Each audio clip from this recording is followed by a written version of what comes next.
It is time for August ADP payroll. Steve Leisman has the data. Hi, Steve. Michael, good morning. 177,000 ADP, the private payroll company, estimating that private payrolls in the U.S. in the month of August rose by 177,000. It gets an estimate of 200,000, and actually a bit weaker than the estimate because, as you remember, ADP is only doing the private sector.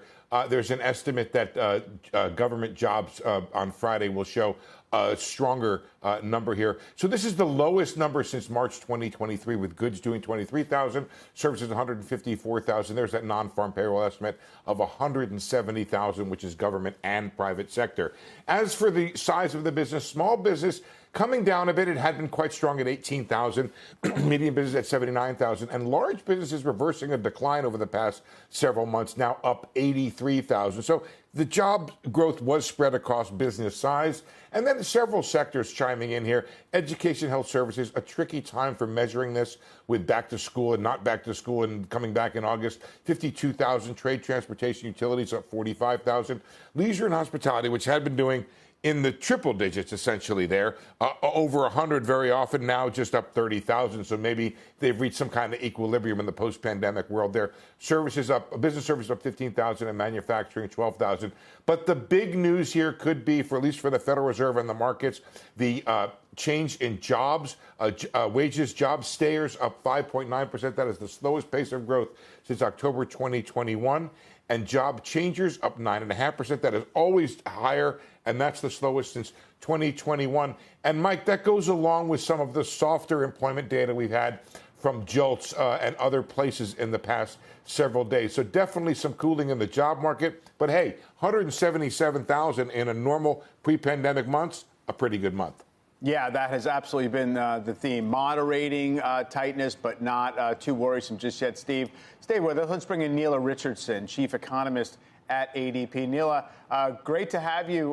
What do the numbers tell you specifically right here? You did have an upward revision to July, so still seems healthy levels, but maybe not quite as tight a job market. That's exactly right. We've gone from exceptional to sustainable. And you can see that, as Steve points out, in the numbers. That is a typical post-pandemic month. It's a month I've been waiting for personally for a long time, that showed that we were going back to a more sustainable pace of hiring. And then where we're seeing the wage growth is also starting to moderate. We saw that for job changers, wage growth peaked in March 2022. It's been coming down at a pretty good clip after moving sideways most of last year. And now we're seeing, to Steve's point again, that growth rate is starting to moderate. So for those concerned that wages are going to push up inflation, we've gotten some good news on the moderation. For sure. And, yesterday we had that JOLTS report that indicated actually a pretty big decline in listed job openings and also a decline in the voluntary quit rate. Are you confident that employers are still going to be willing to hold on to employees if the economy slows further? I guess the big question is, are we going to be able to see things cool off without getting too cold in the near term, or employers still feel like they're just coming out of a labor scarcity situation? Certainly we've seen the churn, this quits rate, the job openings, the turnover come down significantly. I think that's a game changer for the market because there was so much replacement hiring being done that businesses, especially small businesses, couldn't grow their headcount. They were just replacing headcount several months because of the job market that was so tight. Now, going forward, I think whatever number you see is more sustainable. So even though it's smaller, it might be more solid and stronger. Now, if there is a downturn, we could see some pullback in hiring. But there is some good news here because the large firm hiring is starting to step up again. And you see with the latest initial jobless claims, which is pointing to how strongly employers are holding on to their employees, it's still good news in terms of layoffs. So all in all, I think this is a pretty solid report. It's the kind of report that you'd expect this long since a really deep downturn in the labor market. Steve? Hey, Neela, I wonder if you could help investors out there understand how to think about ADP. You guys, you've been doing pretty good or pretty well, at least relative to the BLS. until the past several months, June and July, where you guys were way over the number there. Should we think of this as a more real number than the BLS?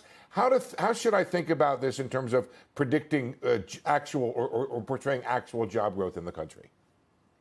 Sure. The NER is an independent estimate based on about 25 million workers in ADP payroll. So it's a private sector view of the labor market.